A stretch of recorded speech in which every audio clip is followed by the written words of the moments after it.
Welcome back to 1834, chess friends. The score is 4-2 to Bourdonnais. He only needs to win another 2 games to win this third match. Mr. Jack Hackett has been missing since he went out drinking with Bourdonnais after the last game, so coming through the mists of time, we've got a replacement. It is a Mr. Baldrick. Anyway, let's begin. We have e4, e5, and of course f4, so straight away the king's gambit, and Bourdonnais knows that all gentlemen must accept a gambit, so he immediately accepts. And now we have knight to f3 and then g5.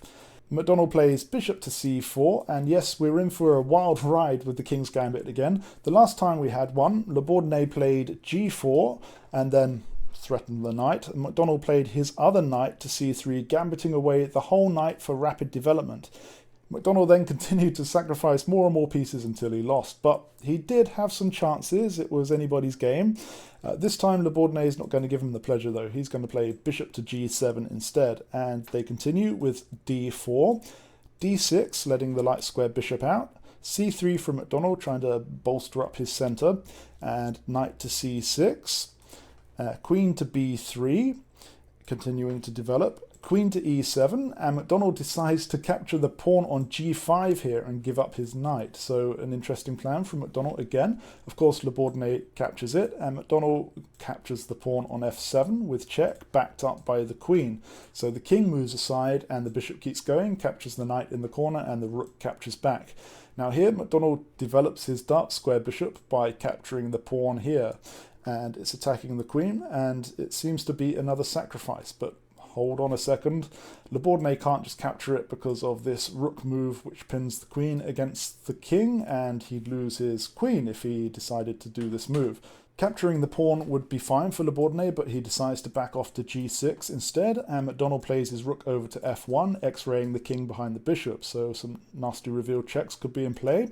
Bourdonnais could actually capture the pawn here with check, but again, these reveal checks could become a bit nasty, a bit sharp, and Bourdonnais decides to avoid them. So instead of capturing the pawn, he plays his bishop to f6 to put his own piece between the rook and the king. Knight to d7, and McDonnell is almost fully developed. He just has to castle, although he is a knight down. Bourdonnais could play king to g7 here, that would be reasonable, but he plays king to e8 instead. And now Baldrick pipes up. He says that the bishop can capture the pawn here, and the pawn can capture back, and then after the rook captures the bishop and the queen captures the rook, then this rook is exposed because the queen has been taken away as the defender. So that would come with check, and the game is roughly equal. But instead of the bishop capturing the pawn, McDonnell completes his development castling on the queen side, and we continue with bishop to e7, and McDonnell pushes in the centre, e5. He's looking for a passed pawn, and to stop this, Bourdonnais should probably capture with his pawn, but instead he pushes to d5, and now McDonnell has got his passed pawn, so he has some chances in this game. I wonder what goes on in Bourdonnais' mind at moments like this. On second thoughts, he is French, so we better not. We have queen capturing the undefended pawn. The black queen captures the pawn in the corner, threatening the white queen, so the white queen backs off to b3. And now we have a knight to d8. And Baldrick says that McDonnell is winning with his strong pawns in the centre.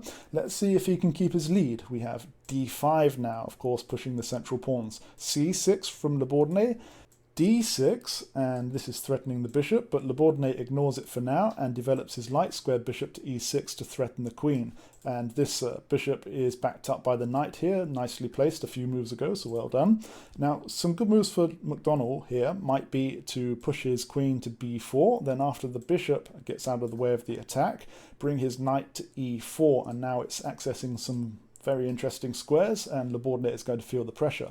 But McDonnell didn't play this queen move to b4. Instead, he blocked the bishop's attack with the knight to c4. This bishop is still under attack from the pawns, so Bourdonnais backs it off to f8, and McDonnell decides to push one of his passed pawns to d7 with check. And this is a little bit useless because all it really does is lose one of his nice passed pawns. The bishop captures. And now we have knight to d6 with check. Maybe McDonnell was hoping to get some sort of attack out of the sacrifice of the pawn. We have bishop capturing on d6. This is still a pass pawn. Maybe he can make something happen with it. Remember, Bourdonnais is still up a knight though, so we'll see. The pawn captures the bishop, and now we have rook to g6, putting some pressure on the pawn, although it does have two pieces backing it up, so we'll see. Bishop back to g3, disconnecting the rook from the queen. The queen comes to h3, the white queen comes to b4, the rook gets in front of the king on e6, and now queen to d4. This pawn does have a lot of backup now. It's got three pieces guarding it, so good job from McDonnell. Knight to f7, getting off the back rank. Rook to f2, and the queen comes to h6 with a check, so the king moves aside, and the queen checks again on the light square, so the king moves right into the corner. We have c5 from Bourdonnais attacking the queen, and capturing the pawn here seems maybe okay for McDonnell, but maybe he's worried about the rook coming across and threatening the queen or something. So instead of capturing the pawn, he backs off to d2, and Bourdonnais offers a rook exchange. Remember, he's still a whole knight up, so exchanging pieces is good for him. McDonnell blocks the exchange with his bishop, and the king gets off the open file here, which looks quite exposed. And McDonnell brings his rook over to g2 to threaten the queen, so the queen avoids it with h5. Sort of looking at the rook here. McDonnell moves the rook aside. He's probably interested in getting on both these open files because that looks really powerful.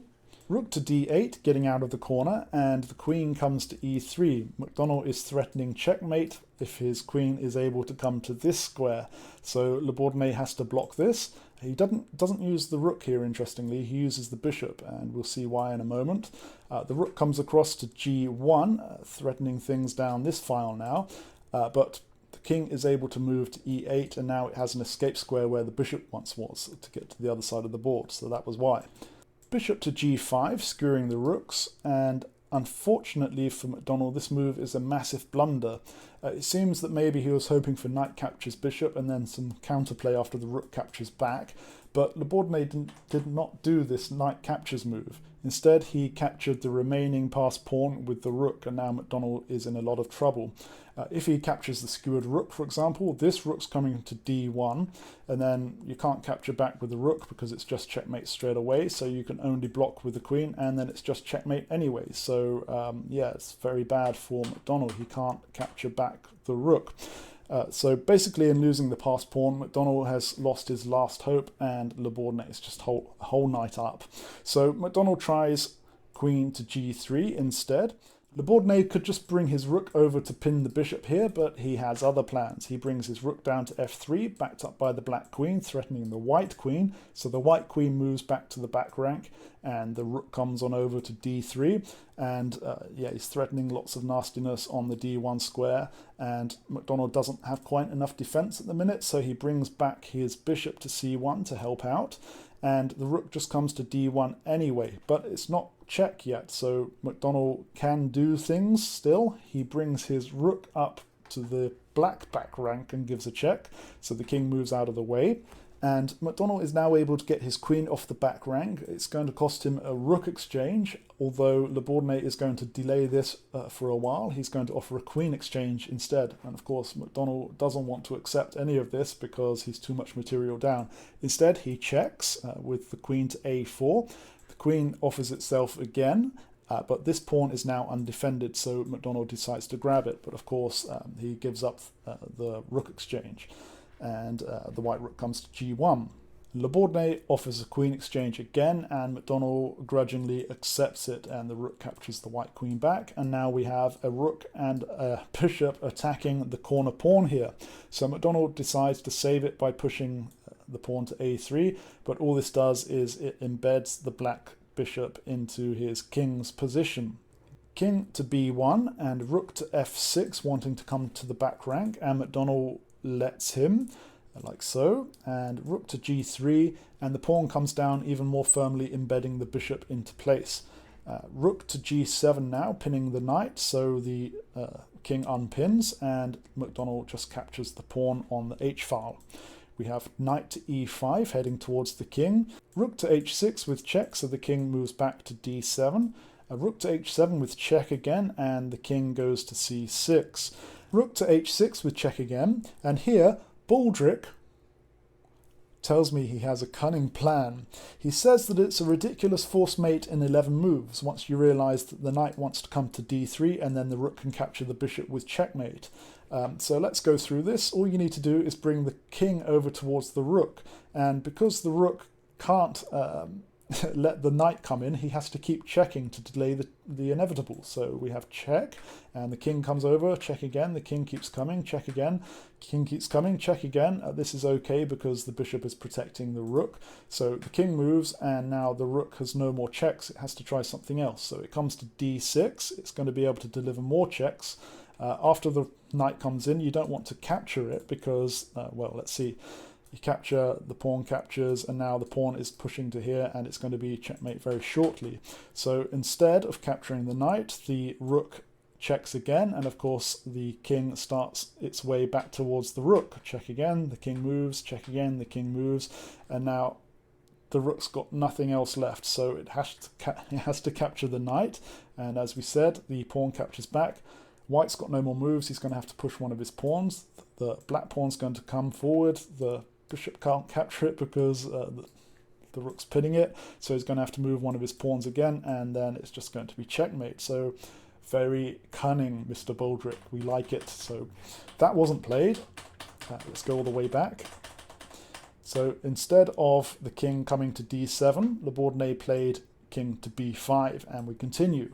Rook to h5, pinning the knight. Rook to e1, just waiting. Rook to g5, again just waiting, and the king comes down to a4. Now McDonnell can delay the inevitable checkmate by many moves if he were to unintuitively capture the knight here. So after the rook captures back, the bishop can come off the back rank, and now it's protecting this square so the rook can't come back. So it moves aside to threaten to come here, but now the king can approach, and after the check you give up the bishop with check, and now the king is out of its nasty position in the corner, and the game continues for several more moves. But he didn't see this. Instead, what he did was he played his rook to g3, and now we have knight to d3. The rook has to capture the knight, the pawn captures back, and we have h4 from McDonnell and d2 from Bourdonnais. And of course, McDonnell finally resigned the game because it's checkmate next move. So well done, Bourdonnais. He's winning 5 games to 2. He only needs one more game to win this whole match. It seems impossible for McDonnell to make a comeback as he now needs 4 in a row. But he's going to give it his best shot, so join me again next time to see what happens next. See you then.